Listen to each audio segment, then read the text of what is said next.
My son texted me, "I'd rather lose my mother than lose my wife." 3 days earlier, she had thrown me to the floor, dislocating my shoulder and cutting my face. He said nothing. So I said nothing. Until his name vanished from the $12 million estate and 800-acre ranch. Then came the dinner invite. They smiled. I stayed silent. And when I didn't give in, she poured soup over my head. He grabbed my neck, slapped me, disowned me. And then the front door flew open. What kind of justice do you serve when your own son becomes your enemy? It happened on a Thursday. Late dinner. My house, my table. I had baked cornbread, roasted a chicken, and set out fresh butter just the way Jared liked it when he was 10. It was supposed to be a family night. Nothing fancy. Just something normal. I thought maybe we had calmed the waters. Maybe Fiona had settled down. Maybe I could let my guard down for once. She showed up in 4-inch heels and an off-shoulder dress, like it was a cocktail party. Jared followed, smiling like a man who didn't want to be caught. Not smiling. He handed me a bottle of wine I hadn't asked for, kissed my cheek, and asked if dinner was ready. We sat down. The air was stiff from the start. Fiona barely touched her plate, kept tapping her fork. Jared was too busy checking his phone every few seconds. I tried to keep it light, asked about the garden they'd said they were planting, mentioned a new book I'd finished. Nothing landed. Then Fiona pushed her plate away and leaned back. "Do you ever stop managing everything?" she said, almost like she was asking the weather report. My hand froze halfway to my glass. I set it down. I said I didn't understand. She laughed. Cold. "You run the house, the land, the wedding plans, even Jared's diet. It's exhausting just watching you pretend this is your kingdom." I looked at Jared. He didn't say a word, didn't even look at me. I tried to keep my voice level, told her this was still my home, and I had every right to offer what I thought was kind. Fiona smirked, picked up her wine glass. "You want kind?" she said. And then in one motion, she flung the entire glass of wine into my face.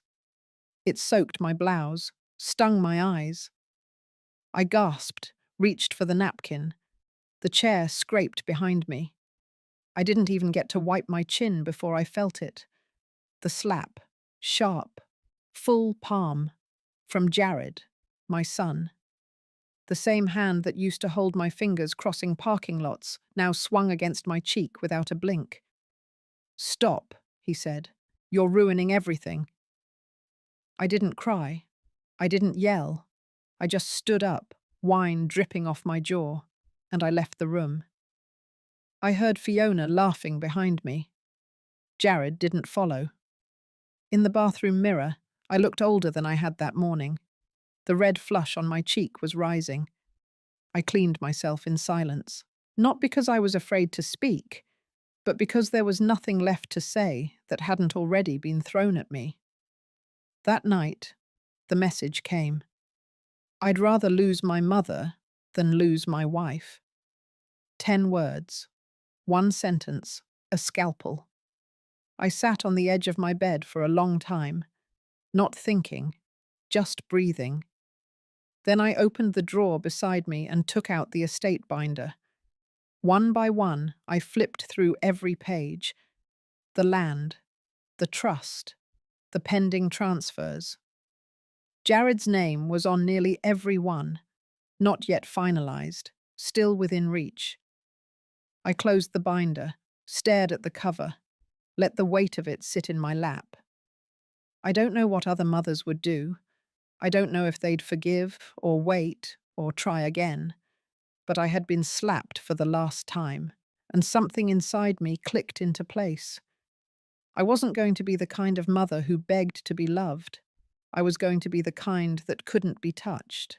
And if you're listening, if you've ever been made to feel like an inconvenience in your own home, ask yourself this. How long will you sit at the table with people who already counted you out? Because that was the last night I let someone else define my worth, and the first night I remembered exactly who I was. The next morning, I got up at 5. My cheek was still warm from the slap, but I didn't look at it in the mirror. I didn't want to see what I already knew. I walked past the kitchen, didn't bother with coffee, and went straight into the storage room at the back of the house. That room hadn't changed in years.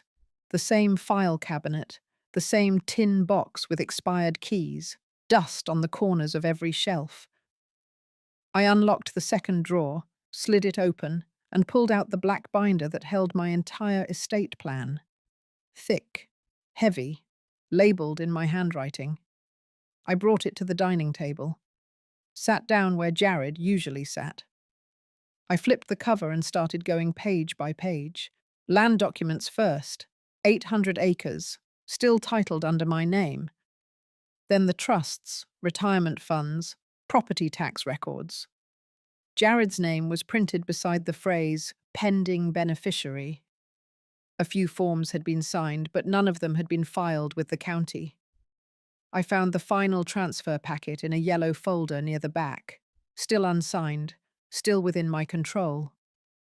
I closed the binder and left it on the table.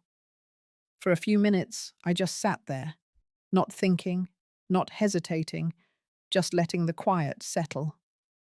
Then I stood, picked up the landline, and called the one number I hadn't dialed in years.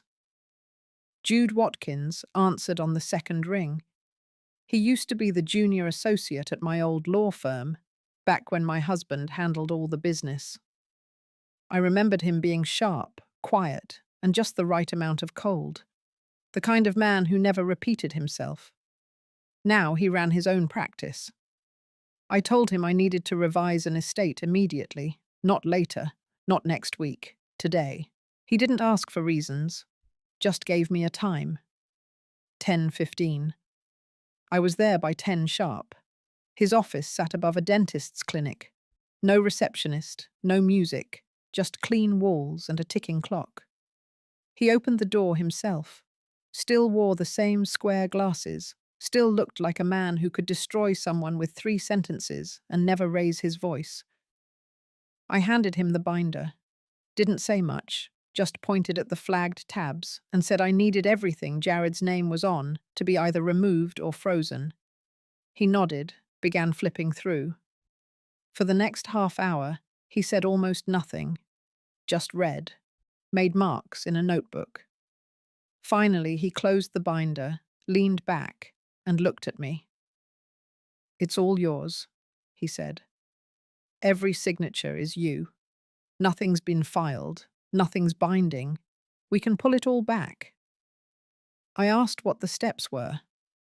"Step 1, he said, revoke the transfer intentions in writing. Step 2, establish a protective clause against any future claims.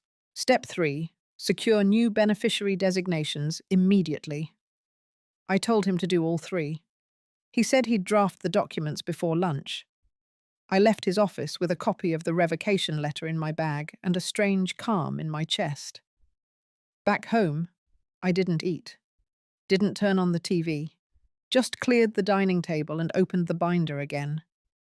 I took out every page that had Jared's name and laid them flat across the table like a map of betrayal. Then I gathered them, sealed them in a new envelope, and wrote in thick black pen, "Void, not filed, do not process." I set it next to the fireplace. By 3 p.m., Jude had emailed me the first draft of the new documents. He titled the file Winslow Restatement Final. There was no version 1, no draft 2, just final. I printed the pages one by one, stacked them in a new folder, called the notary service to schedule a signing. They said they could come by at 6. At 6:05, a woman in a grey blazer stood in my living room with a clipboard. I signed every line without hesitation. She notarized, packed, and left in under 20 minutes. When the door closed, I sat back down at the table. The air felt different. Still. like the house had let out a long breath it had been holding. In the silence, I opened the envelope again, looked at the pages that used to mean legacy, family, future. I lit the corner of one with a match and dropped it into the fireplace, watched the names burn, watched the lines curl and disappear. It was not revenge, it was not rage, it was removal. There are moments when a woman sees her own name in a legal document and realizes she still owns everything that matters. That was the moment I stopped being a mother waiting for love and started being a woman reclaiming peace. By Saturday morning, everything had been signed, witnessed, notarized, and sealed. The new estate plan sat in a locked drawer in my study. Jared's name no longer existed on a single asset. Not on the land, not on the house, not on the bank accounts or the vehicles. He wasn't just removed, he was erased. The quiet in the house didn't feel empty, it felt earned.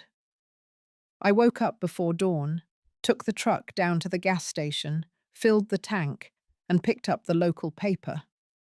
At the bottom of the front page, just beneath a blurb about a high school fundraiser, was the announcement I had sent 2 days earlier. Loretta Winslow, longtime resident of Green Hollow County and former U.S. Army nurse, has formally announced the establishment of the Winslow Foundation for Veterans and Women in Crisis. The foundation, funded with a $10 million estate donation, will support community programs across the Tri-County area. I read the paragraph twice, folded the paper, and placed it gently in the passenger seat. It was a small story, but it was enough. On the way back, I stopped by the church. The lot was empty except for Pastor Elgin's old truck parked out back. I knew he'd be there, like he always was on weekends before the crowd came. I didn't go inside, just sat in the cab, engine off, looking at the windows I had cleaned for years on Saturday mornings. There wasn't a single doubt in my chest. No fear, no second guessing. I had made peace with what I had done. It wasn't revenge, it was correction. Back at home, I watered the herbs on the kitchen windowsill, fed the dogs, and waited. By mid-afternoon, my phone lit up. It was Jared. I let it ring out. He called again 20 minutes later. I silenced it. At 5:42, a text came through. It said, "We saw the paper. Can we come over to talk?" I didn't reply. At 6:18, the gate camera triggered. The driveway filled with headlights. Jared's car. I stood at the sink, dried my hands. By the time I opened the front door, they were already walking up the steps. Fiona wore a pale green coat and heels that clicked like she wanted the ground to know she was there. Jared followed, a few steps behind, head down. Fiona was smiling when she said hello. Her voice had a sweetness in it that didn't reach her eyes. I didn't return it, just stepped back and let them in. We sat at the dining table. Same one where the slap had happened. I hadn't changed the chair arrangement. I wanted the memory to stay fresh. Fiona started with compliments, told me how generous the donation was, how inspiring, how proud the community must be. She said it with that syrupy tone people use when they're about to ask for something. Jared stayed quiet. Then came the pause, the pivot. Fiona leaned forward, elbows on the table, smile softening. She asked whether I had filed the donation formally yet, said there might still be a window to adjust some of the details, suggested that perhaps the foundation could be structured differently, that Jared could help manage it, that keeping it in the family might ensure the legacy stayed protected. I listened without blinking. Let her talk.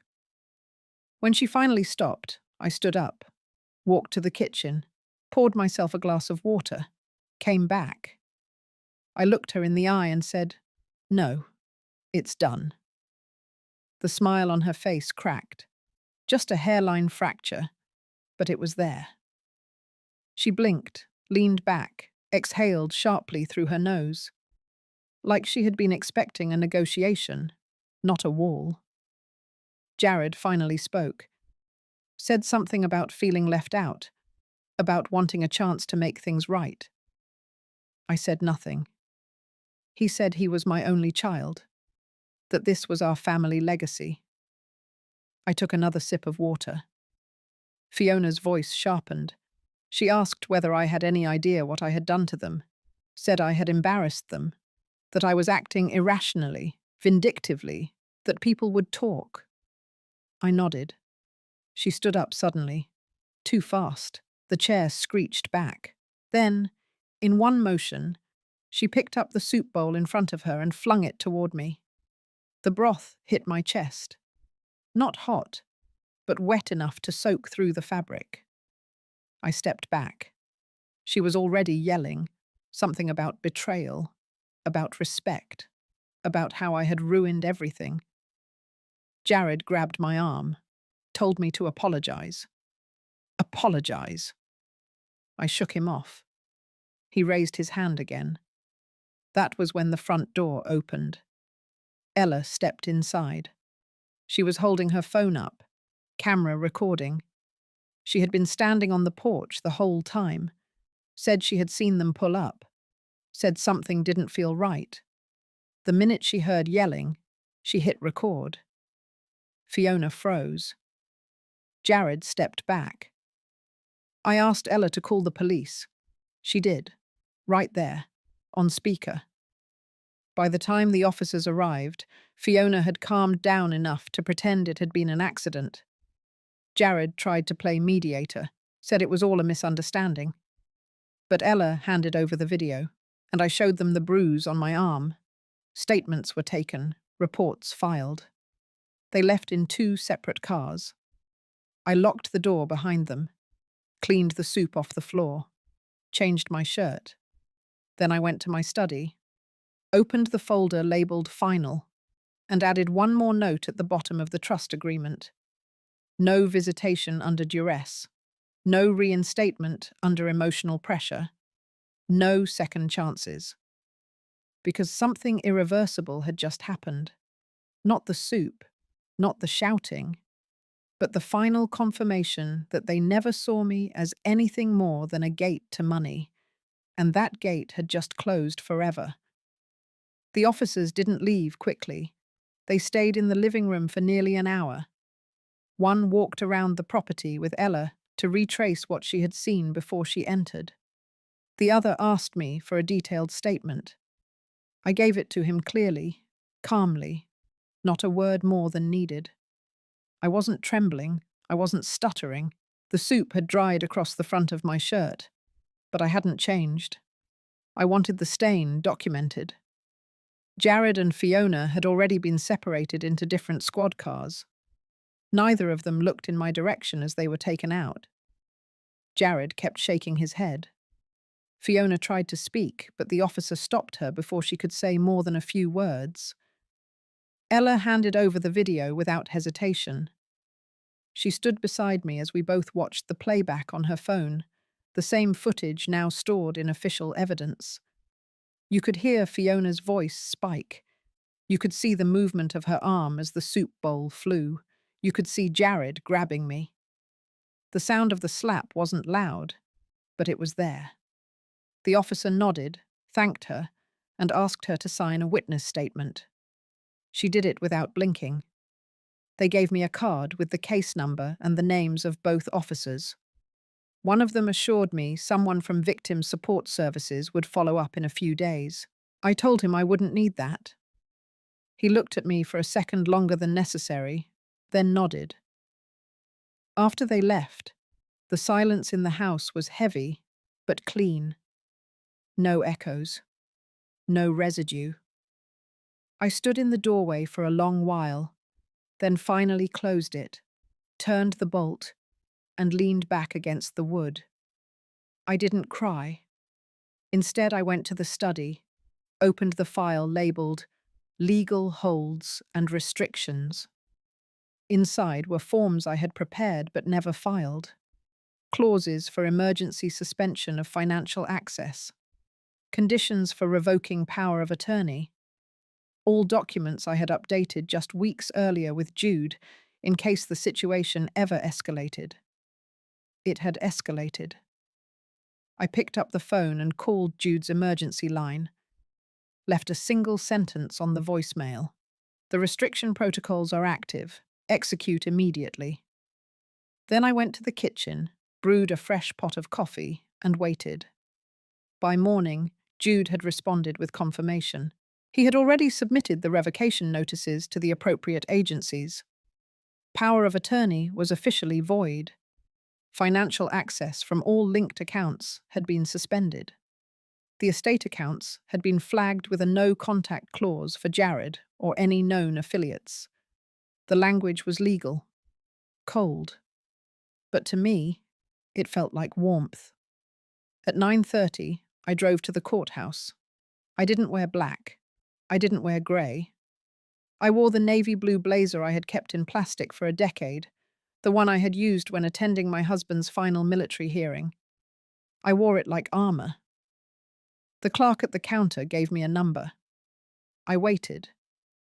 When they called me, I stepped forward and filed a restraining order request against both Jared and Fiona. Not just physical, financial, and legal as well. I provided the case report, Ella's statement, the video clip, and the signed affidavit Jude had prepared that morning. By noon, the judge granted a temporary protective order with emergency provisions. They would not be allowed within 100 feet of my home.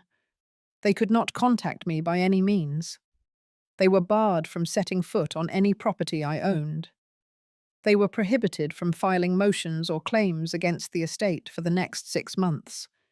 If they violated any part of the order, criminal penalties would apply. I signed the documents, stamped, filed, complete.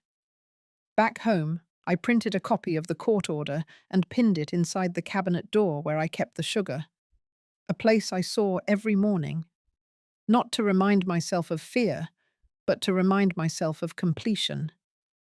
That evening, I heard a car outside, but the new security system had already flagged the plate. Jared's. It sent an automatic alert to the sheriff's department. Before I could even step out, I saw the patrol car roll in behind him. Jared left without saying a word. The deputy nodded at me as they passed. I didn't wave. I didn't open the door. Instead, I walked back to the kitchen, picked up the knife, and finished chopping carrots for a stew.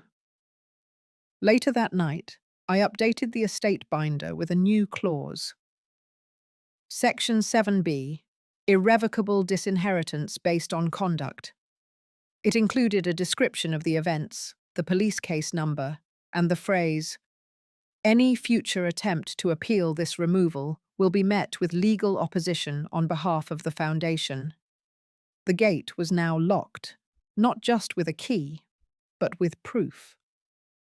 The next day, a reporter from the local paper called.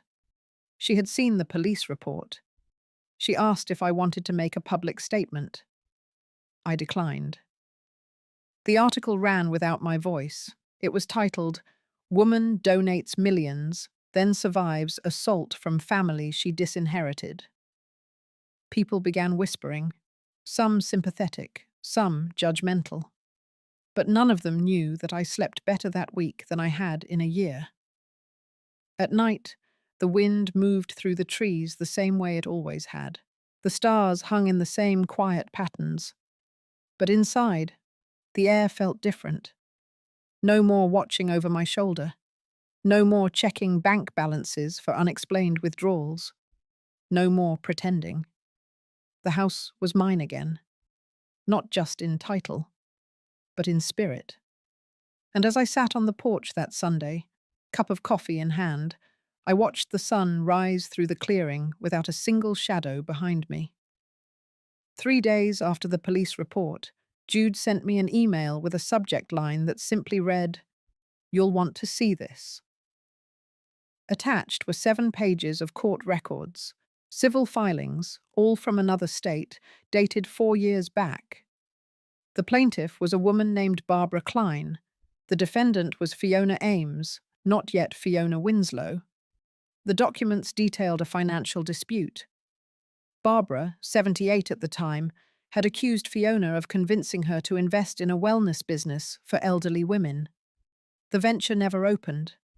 The money, close to $100,000, was never recovered. Fiona had claimed it was lost in startup costs. When the court subpoenaed the receipts, the trail went cold. Barbara passed away during the case. No heirs pursued it. The judge dismissed the suit without resolution. Jude had dug it up after requesting an interstate character check. He said it wasn't hard to find once he knew where to look. Fiona had left just enough traces. Enough to raise the hair on the back of my neck. I printed the file and stapled it together. It was heavy in the hand, not in weight, but in implication. That same afternoon, a name surfaced in my memory. Clara Monroe, my late sister's friend. She had once mentioned something about a cousin who lost money in a boutique startup in Jacksonville. I wasn't sure if it was relevant, but something about the way she had told the story had felt unfinished. I called Clara. She answered after 3 rings. I told her I needed a name, if she still had it. She hesitated at first. Then she said, "Derek Lawson." I remembered the name the moment she spoke it. Jared had mentioned a Derek once, in passing. Said Fiona's last relationship ended badly, but that the man had been obsessed with her, that he had been unstable. I asked Clara if she had any contact for him. She said no, but she remembered where he had worked, a hardware chain in northern Florida. I spent the next hour calling every store in the area until someone recognized the name. They said he no longer worked there, but they had a forwarding number. I took it, called, left a message. Derek returned the call the next morning. His voice was steady, measured. He asked who I was. I told him plainly, gave him the names. Jared, Fiona, my own. There was a long pause on the other end. Then he said he had been waiting years for someone to ask. We spoke for over 40 minutes. Derek told me everything. He and Fiona had met through a mutual friend. Things had moved fast.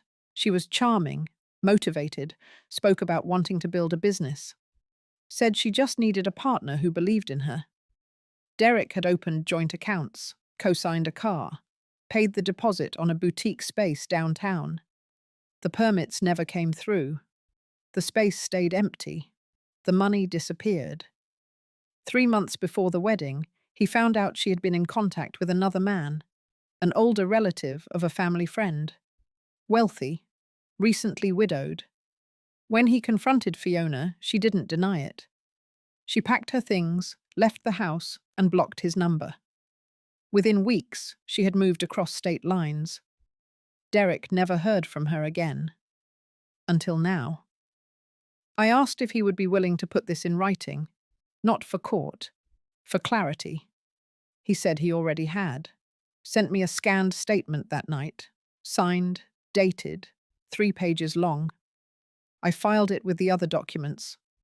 I didn't call Jared, I didn't send a message. Instead, I began preparing a folder. I labeled it Timeline of Events. Inside, I placed the court records from Barbara Klein's case, the scanned statement from Derek, and the police report from the dinner incident. I added the restraining order, the estate revocation letters, and copies of Fiona's previous address history that Jude had pulled. It wasn't just paperwork. It was proof. A full picture. By the weekend, the community had started whispering louder. The foundation announcement had brought attention. The police visit had brought speculation. Now the article was circulating in smaller papers and online forums. I kept quiet. But then, early Sunday morning, I received an envelope slid under my door. No return address. Inside was a letter. It wasn't signed, but I knew who had written it. The language, the guilt woven through every sentence, It was Jared. He wrote that he hadn't known about Fiona's past, that he had made mistakes, that he had been blinded, that he didn't know what to do now. He asked if I would meet him. Alone, I folded the letter, set it aside. Not because I was ignoring him, but because I needed time. Instead, I opened the back door, walked to the far corner of the property, the spot where the trees opened just enough to see the sunrise. I stood there for a while, letting the cold air move through me. Then I turned back and walked inside. I wasn't ready to see Jared. Not yet. There was still one piece missing, and I had a feeling it would find me soon. It was Tuesday afternoon when the call came. Jude's number lit up my phone, and I answered without hesitation. His voice was calm but tighter than usual. He said he had forwarded the documents I gave him to a contact in the editorial department of the Green Hollow Ledger. The woman, a senior reporter named Susan Mack, had called back within the hour. She wanted to meet. Not for a quote, not for a soundbite, for a full story. I didn't need to ask why. The materials spoke for themselves. We arranged to meet the next day at the diner on Main Street. It was early when I arrived. I chose a booth in the back, one that faced the door. The place was quiet. Just the scent of coffee and the occasional clink of a spoon against a mug. Susan walked in wearing a windbreaker and carrying a leather folio. She looked like someone who had read too much and slept too little. She introduced herself briefly, slid into the booth, and got right to it. No small talk. She had read everything. The court filings, Derek's letter, the restraining order, the financial records, the photo of the soup-stained blouse. She asked me if I wanted to go on record. I told her no. I wasn't interested in telling my side. I had already done what I needed to do. But I wouldn't stop her from printing what was already public. She nodded and said she would write the piece carefully. Then she asked one final question. She didn't ask it loudly. She didn't even look up from her notes when she said it. She wanted to know if I thought Jared knew what Fiona had done before me. I didn't answer right away. I stirred my tea, let the silence settle. Then I said this. I think he saw parts of her, but not the whole. I think he looked away from what was uncomfortable, and by the time it got ugly, it was easier to defend her than admit he had been wrong. Susan closed her notebook. That was all she needed. The article came out 2 days later. The headline read, "Foundation Benefactor Escapes Pattern of Financial Abuse." The article told the story plainly. It outlined Fiona's past, quoted Derek's statement, detailed the civil case with Barbara Klein, and listed the actions taken against Jared and Fiona in the past month. It referenced the restraining order, the revoked transfers, and the confirmed separation from the Winslow estate. It didn't include my name in the body of the article, only referred to me as a woman in her 70s with strong military and community ties. The piece spread quickly. It was picked up by a regional news site and shared on local forums. By the weekend, my mailbox was full of letters, some from strangers, others from people I hadn't heard from in years, women who had been through something similar, widows, mothers, sisters. Even one from a retired teacher who said she had once taught Fiona in high school and had always gotten a strange feeling from her. I didn't reply to any of them, but I read each one. Jude called again the following Monday. He said Fiona's attorney had reached out, not officially but casually, testing the waters. He said she might be willing to settle the situation quietly, issue an apology, walk away without further dispute, provided I retract the estate block. I told Jude not to answer. 2 days later, I received a letter from the County District Attorney's Office. The battery charge had moved forward. Fiona was officially being prosecuted for assault and elder abuse. Jared, while not criminally charged, was now under a civil suit for coercion and unlawful interference with estate decisions. Jude had filed it on my behalf without needing my signature again. He already had full authorization. There was no drama in the delivery, no knocking on doors, no cameras, just paperwork. Stamped, filed, scheduled. I watched the machine begin to turn, not with revenge, but with certainty. Fiona's employer suspended her. Jared's position at the real estate firm he worked for was placed under review. The firm had strict policies around ethics, and his name was mentioned in multiple news pieces now, not as a victim, but as someone complicit. Their silence grew louder by the day. The last thing that came was a yellow envelope. It was from an anonymous sender, but I recognized the writing. Fiona's. Inside were 6 pages, handwritten, full of circular logic, accusations, claims that I had always looked down on her, that I had never given her a fair chance, that she had done what she had to do, that I had turned Jared against his own future. I didn't respond. I tucked the letter into a folder labeled miscellaneous, filed it in the back cabinet, behind the expired warranties and the tax records from a decade ago. That night, I slept through the windstorm that tore branches from the trees out front. The next morning, the sun rose over a quiet stretch of land.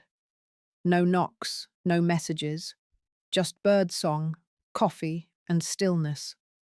The tide had shifted, and I hadn't raised my voice once. The first real sign of collapse came on a Thursday. I wasn't looking for it. I had stopped checking. But while folding laundry, I received a message from a neighbor 2 streets over. It was just a photo. Jared's car, loaded with boxes, parked outside a rental duplex on the south end of town. The caption said, "I figured you'd want to know." I didn't reply. That same afternoon, the alert from the financial monitoring system came through. One of the old shared accounts between Jared and Fiona had been flagged for closure due to insufficient funds. Jude had installed the monitoring after we filed the estate restrictions. Not to pry, just to track any movement that could impact my name. Fiona's credit score had dropped 30 points in 3 weeks. Jared's was under review. The debt on their joint credit cards was growing. The house they rented had been listed online with photos from a mobile phone. Blurry shots of furniture posted with captions like lightly used and must go. The couch I had gifted Jared 2 years ago was one of them. I recognized the pattern. He had once said it reminded him of the lake house from his childhood. I sat with that photo longer than I meant to. By the following Tuesday, the story had reached his employer. The real estate firm put Jared on unpaid leave. They issued a public statement that their employees were expected to meet standards of conduct consistent with their mission. It was brief, but final. His name was no longer listed on the website by the end of the week. Fiona fared no better. Her suspension became termination. The agency that had hired her sent a letter to the county distancing themselves from her role in the foundation's controversy. She had spoken publicly once about her plans to build a women's empowerment retreat using what she called family connections. That clip had been shared in the follow-up article. It didn't age well. I did not celebrate. I did not comment. But the quiet around my property felt sharper now, as if the wind itself had less weight to carry. The garden, long left dormant, began to demand my attention again. I found myself spending more time there, trimming, watering, resetting the soil. The routines returned not because I needed to fill time, but because something in me had begun to clear. There was no more waiting, no more bracing. I no longer lived inside a question. Then, one evening just past dusk, a letter arrived without postage. No return address. It was left at the gate. I opened it on the porch. It was from Jared. The handwriting had changed, less confident, smaller.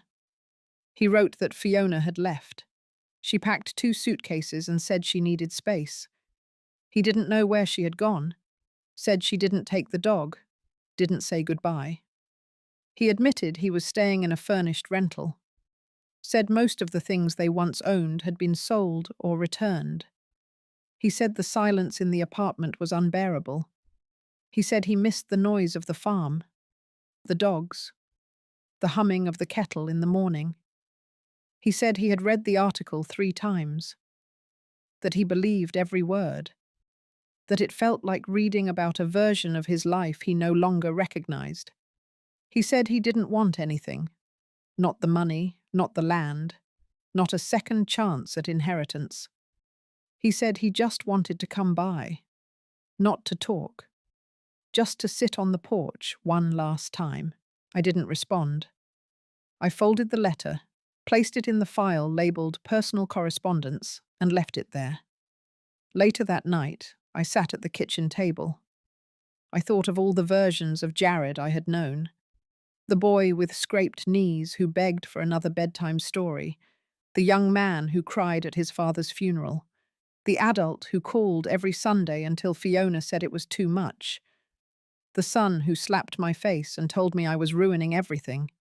There are so many versions of people, but only one gets to stay. The next day, Jude called with an update. The civil case had reached a settlement offer. Fiona's legal team proposed a resolution to avoid court. It was weak, barely structured.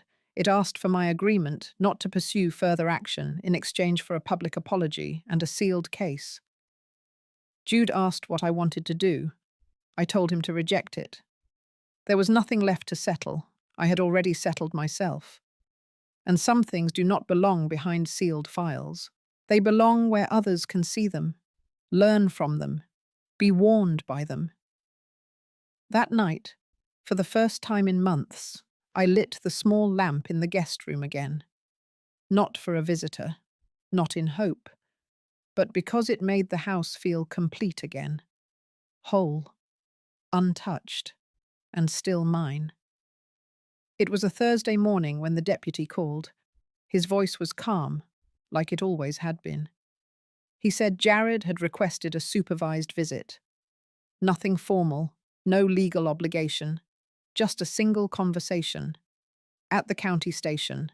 1 room, neutral ground, 10 minutes. He said it wouldn't be recorded, that it didn't have to be answered. I asked what time. He said 2 o'clock. I didn't dress up. I didn't prepare a speech. I wore my everyday jeans, a plain sweater, and my boots. I drove the truck into town, like I would have on any grocery run. The sky was overcast, the kind that made the colours of the fields look muted and dull. I parked behind the station, walked in without a word, and signed the clipboard the front desk handed me. A deputy escorted me through 2 doors and down a short hallway. The room at the end had no bars, no mirrors, just 2 chairs and a metal table. 1 small window, shuttered halfway. They let me in first, told me he'd be in shortly. I sat, back straight, hands folded in my lap. Jared entered 3 minutes later. He looked smaller than I remembered, not in height, in posture, shoulders drawn in, hair a little longer, shirt untucked. He sat across from me but didn't lean forward, just rested his hands on the table and looked down at them for a while. Then he raised his head. His voice was quiet. I almost didn't hear it the first time. He said he didn't know where to begin, that everything he thought he understood had cracked open, that he had spent weeks trying to figure out where it all started to fall apart. I didn't answer.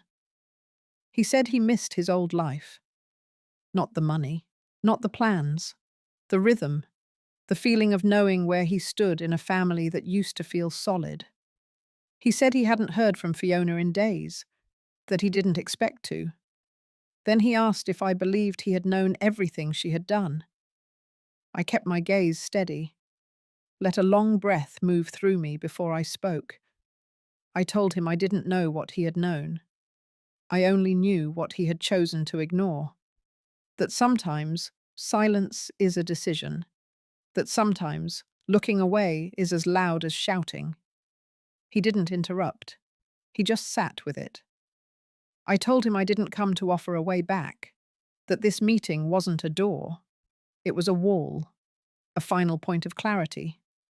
He nodded, swallowed hard, said he understood. He said he had replayed that night over and over. The soup, the shouting, the slap. He said he didn't recognize himself in those moments. He said he couldn't believe what he had become. I told him it didn't matter if he believed it. It had happened. It was real, and real things have consequences. He dropped his head again. His hands gripped the edge of the table. He didn't cry, but his voice broke when he said he was sorry. I waited. He asked if I could ever forgive him. I looked him in the eyes and said one sentence, I already did. But that doesn't change what stays closed. He sat with that, no arguing, no begging. He nodded again, this time slower. Then the deputy knocked on the doorframe. 10 minutes were up. Jared stood. He didn't reach for a hug, didn't ask for more time. He just said thank you for coming. I stayed in my seat, watched him walk out. The door shut behind him with a soft click. On the way home, I didn't feel anger or grief. I felt the kind of tired that settles behind your bones, the kind that only comes when something that took years to stretch finally snaps clean. Back at the house, I made tea, sat by the window that overlooked the gravel road. The light shifted across the floor, long and slow. A breeze rolled through the open frame, just strong enough to rustle the curtains. The farm felt still, but not empty. Later that night, I went to the guest room, the one Jared used to sleep in. I opened the closet. Inside, a single wool coat still hung on the far hook. I touched the sleeve, then closed the door. Some things didn't need to be cleared out. They just needed to stay still. I didn't speak of the visit to anyone. Jude didn't ask. Ella didn't bring it up. And I didn't write it down, at least not in the legal sense. But that conversation lived in my memory, shelved next to every other moment that had shifted the path I walked on.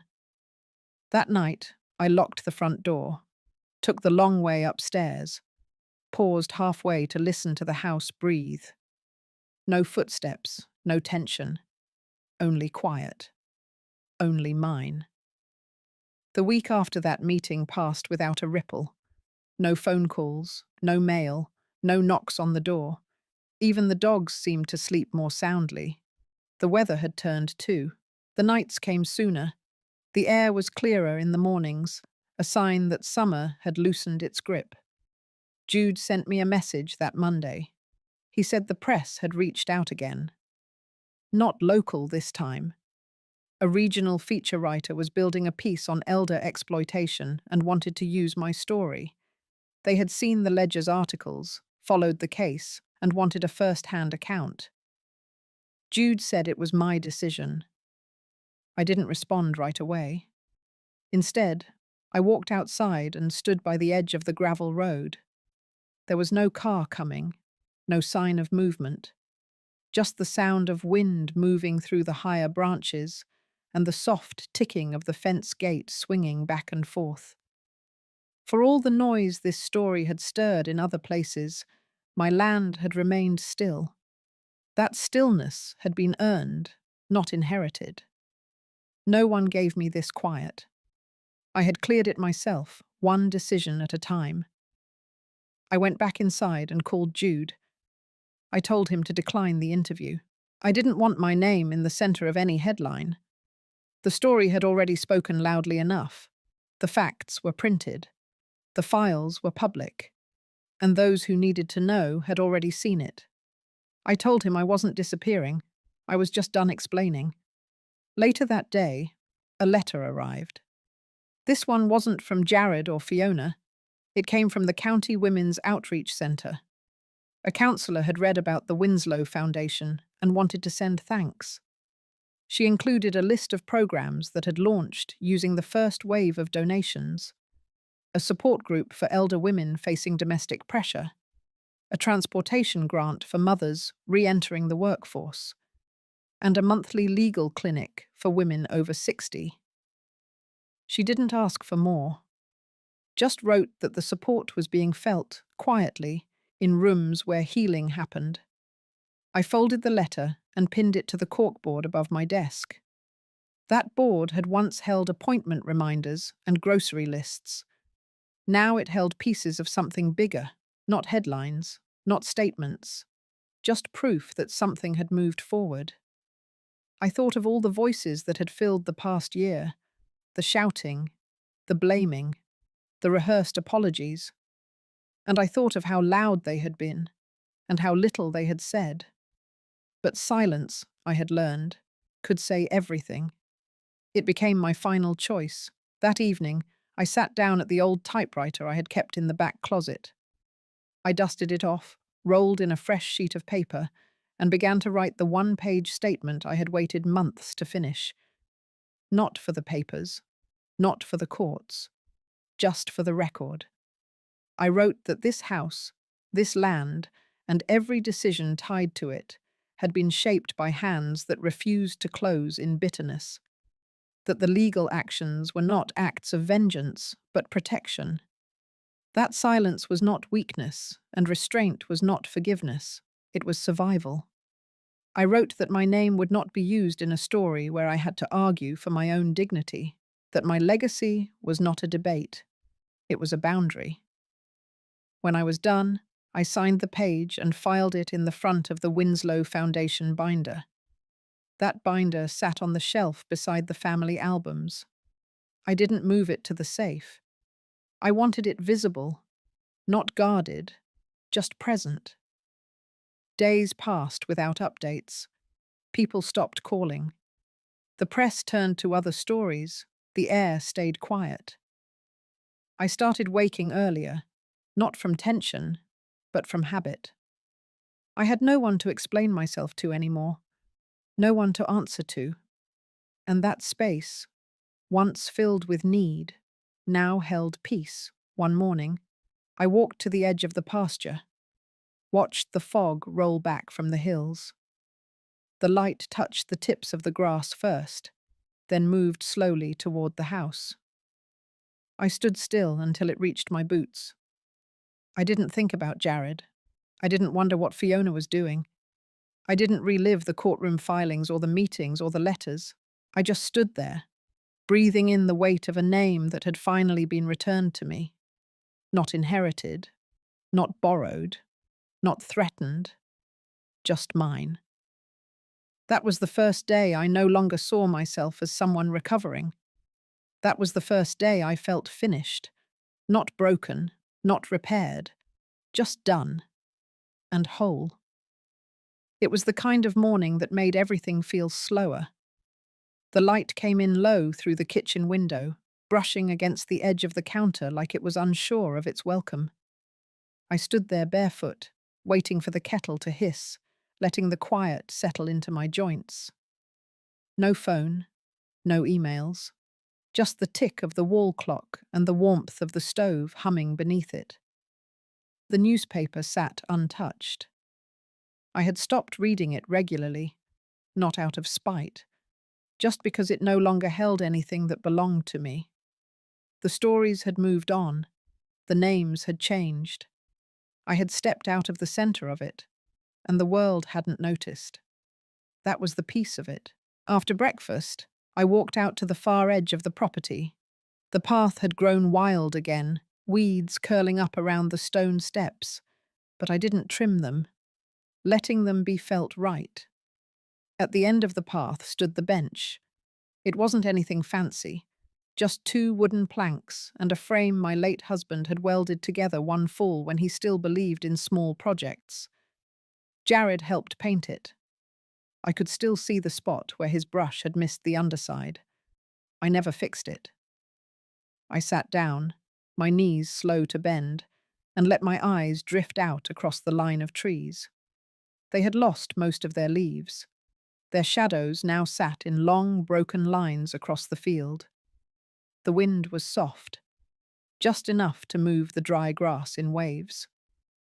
That bench had held a lot. Arguments, anniversaries, even the silence after my husband passed. It was where Jared told me he had asked Fiona to marry him. It was also where I first felt something uneasy in her eyes when she smiled. It had taken years to name it. I reached into my pocket and unfolded a letter I had been carrying for a week. Not the ones from lawyers or reporters. This one was different. It was from a girl named Ruby. Handwritten, no stamps, just delivered through the foundation mailbox, tucked between a bundle of thank you notes from program directors and counselors. Her handwriting was careful. She introduced herself as a student at a youth centre, partially funded by the foundation. She said she liked painting and birds and math. But what caught me was the last part. She wrote that sometimes when people don't want you, it makes you think you are the problem.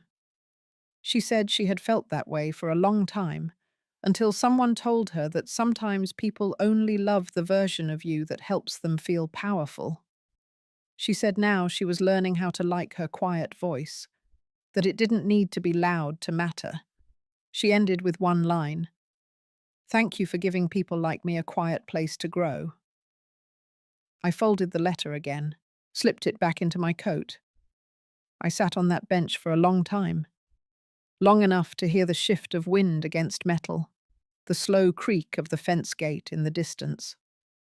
The past few months had come and gone like a storm I had walked through without running, and now all that was left was air and time. When I stood to leave, I didn't look back. Instead, I turned toward the garden. The soil had gone untouched for weeks. Weeds were curling around the corners. Some of the roots from the summer blooms had cracked open under early frost.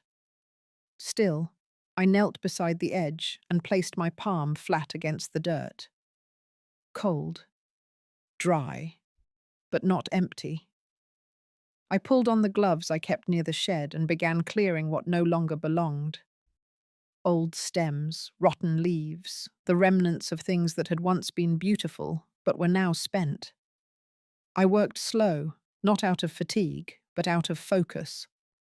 The act of clearing without rushing was something I hadn't known I missed. I didn't plant anything new. Not yet. The garden wasn't ready for something new, but it was clean again, open. That night, I brought out the small notebook I had used for years. It was worn, spine cracked, but the pages inside still crisp. I wrote one line at the top of a new page. "Not every cycle ends in bloom. Some end in breath." Then I closed the book and slid it back into the drawer. Sleep came easier that night, not because everything was solved, but because I had stopped solving things that no longer asked to be fixed. There was no need for explanation, no space left for permission, and no part of me that felt like it owed anyone a version of myself I had already left behind. The next morning, I didn't wake with urgency. I let the light move first, and when it reached my face, I opened my eyes and simply began again. I knew what I was about to do would close a door forever. There would be no more hoping for apologies, no more glancing at my phone expecting a message that said, "Mum, I was wrong." No more waiting for a miracle to restore what had been shattered. But I wasn't looking for healing from them anymore. I had learned to stitch my own wounds in silence. The afternoon sun fell across the long wooden table at the lodge, where I had invited everyone. My attorney sat at one end, quiet, attentive, his briefcase unopened in front of him. The room smelled faintly of cedar and fresh bread. Outside, birds chirped like it was any other day. Inside, it was the prelude to war. Eli came first, alone. He wore a pressed shirt and a rehearsed smile that didn't reach his eyes. Marina followed a few minutes later, dressed like she was attending a victory party. Grant and his wife trailed behind them, Grant tapping furiously on his phone, clearly irritated to be summoned without explanation. No one greeted me. They simply took their seats, looked around, and waited. When everyone settled, I stood. I was wearing a simple navy dress, no jewelry. I had tied my hair back. My voice, when it came, was steady. I said, "Thank you for coming. What I'm about to share concerns the property, finances, and legacy of this family. You're here because I wanted you to hear it from me, not from an email, and not from a lawyer." There was a silence so dense it felt like the walls were holding their breath. I continued. For the last few months, I have been working with Mr. Kessler, my estate attorney, to restructure my entire financial plan. As of last week, everything has been finalized. Marina's posture shifted. Eli's brow furrowed. Grant looked up from his phone. I took a deep breath. The ranch has been donated. It now belongs to a trust I've created for women in rural communities who need shelter, job training, and a place to start over. The remaining funds from the estate, approximately $9 million, are being transferred to non-profit initiatives under that trust. No one spoke. They just blinked. I kept going. None of you are beneficiaries. This was not done out of spite, but out of clarity. I have given this more thought than you might imagine. I needed to ask myself who I became when I was around you, and I didn't like the answer. Eli stood up suddenly. "You're cutting us off," he said. "Just like that." "You cut yourselves off long ago," I replied. Grant scoffed. "This is ridiculous. You're giving away our inheritance to strangers." "No. I'm giving it to people who have never struck me, insulted me, or treated me like I was disposable." Marina slammed her hand on the table. "This is about that stupid dinner, isn't it? You're still punishing us." I looked at her. That dinner was the final note in a song you had been singing for years. Mr. Kessler cleared his throat softly. "If anyone would like to review the legal documents, I have copies." The room exploded into a mess of raised voices. Eli shouted that I was senile. Marina called me vindictive. Grant accused me of being manipulated, but I stood there, still and silent, like the storm outside a glass window. Finally, I said, "You made your choices, and now I've made mine." I turned to leave, but Eli stepped in front of me. "This is insane," he hissed. "We are your children." "Children don't betray their mothers and expect gifts in return," I said. Marina threw her napkin onto the table. "Let's go," she said. "This was a waste of time." Grant muttered something under his breath. Eli stood frozen for a moment, then followed them out. No one looked back. Mr. Kessler handed me a glass of water. "That went better than I expected," he said quietly. I laughed. A dry, hollow sound. I suppose it did. We sat in silence for a while. The birds kept singing outside. The sun kept moving. Eventually I stood, smoothed my dress, and picked up the folder Mr. Kessler had prepared. It held every signature, every clause, every protection I had fought for. I walked out into the bright afternoon, my shadow stretching long on the gravel path. I was alone, but not abandoned. I had chosen this path. I had written this ending, and it felt like the beginning. I walked out of that courthouse and felt the first clean breath in months. Not because I won anything, not because I came out victorious, but because I had chosen to end a war I never started. The building behind me held nothing of me anymore. My name had been untangled from every deed, trust, and legal loop they tried to twist around me. and more importantly, my heart was free from needing anyone's permission to matter. Outside, Martina waited in the same spot she had stood for weeks, the same calm, grounded presence that reminded me again and again that I was not crazy, that this pain was real, that my story was not invisible.